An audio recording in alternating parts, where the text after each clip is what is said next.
Freak the Mighty by Rodman Philbrick. Chapter 9. Life is Dangerous. So out we go. It's a habit by now, Freak riding up high on my shoulders and using his little feet to steer me if I forget where we're going. Not that we always know. Freak likes to make things up as he goes along. You think you're just walking down this ordinary sidewalk, and really you're crossing this dangerous bridge, the kind made of vines that hangs high up in the air over a deep canyon. And when Freak makes it up, it seems so real. You're afraid to look down, or you'll get dizzy and fall off the sidewalk. "Don't ever look down," he says. "Just keep your eyes closed." And then he puts his hands over my eyes and tells me to keep walking straight. "One foot," he says. "Now the next." I'm fighting to keep my balance, and his hands are making me dizzy. "One more step," Freak says. "Steady, steady. Now lift up your your foot. There, we made it." And he takes his hands away, and I see we've crossed the street. "Go east," he says when I get to the end of the block. "That way, mighty steed. Yonder lies the east." I go, "How do you know which way is east?" And then something is glinting in my eye, and Freak is showing me this little compass. The official Cub Scout compass? "That's a clever disguise, so you don't know how valuable it is," he says. "This is actually a rare and valuable artifact, passed down for generations. Lancelot used it, so did Sir Gawain, and for a time the Black Knight kept it on a chain next to his heart." I go, "So the Black Knight was a Cub Scout, huh?" And Freak laughs and says, "That way, we go to the east on a secret mission."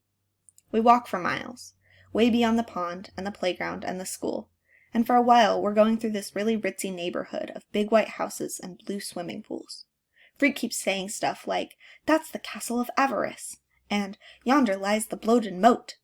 And when we go under trees, he'll say, "Proceed with caution," or "All clear," depending on how low the branches come down.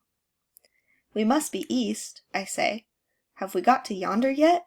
Because my stupid feet are getting sore.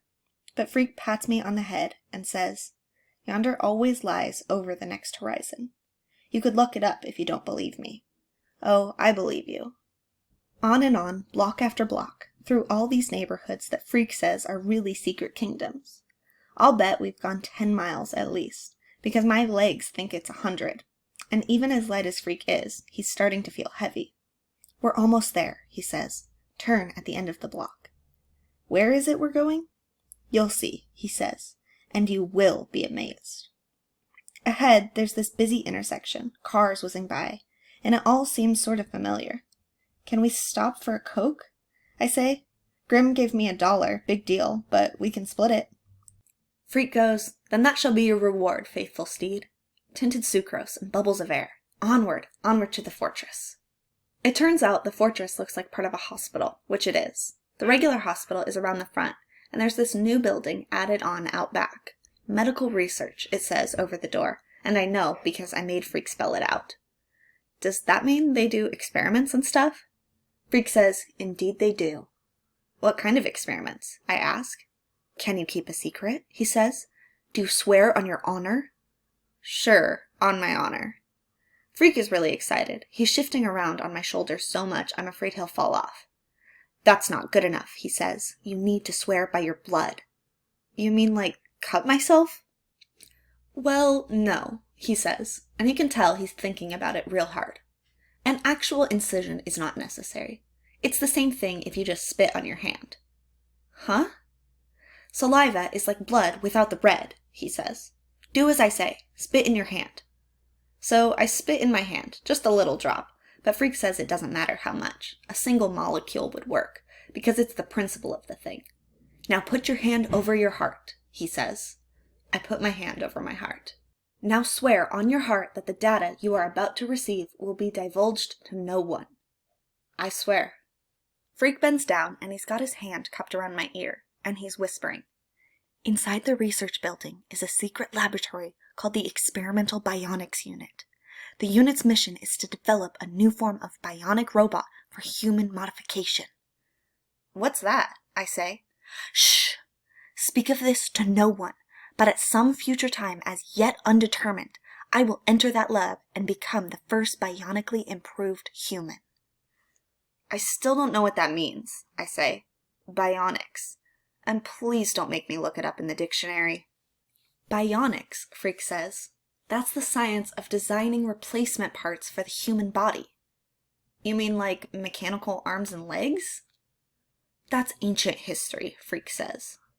The bionics unit is building a whole new body just my size.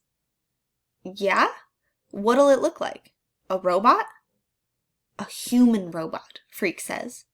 Also, it will look a lot like me, only enlarged and improved. Yeah, right, I say. Let's go home. My feet are tired. Freak tugs hard at my hair. True, he says, with his voice getting high and excited. I've been in there in the special unit. I have to go every few months for tests.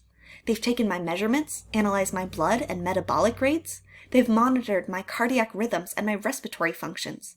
I've already been x-rayed and CAT scanned and sonogrammed. They're fitting me for a bionic transplant. I'm going to be the first. I can tell he really means it.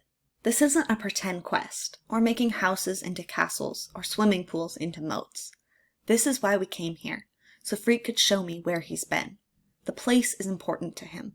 I understand this much, even if I still don't understand about bionics or what it means to be a human robot. Will it hurt? I ask, getting your parts replaced?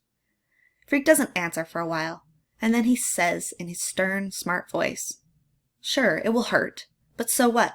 Pain is just a state of mind. You can think your way out of anything, even pain. I'm pretty worried about the whole deal, and I go, But why do you want to be the first? Can't someone else be first? Isn't it dangerous?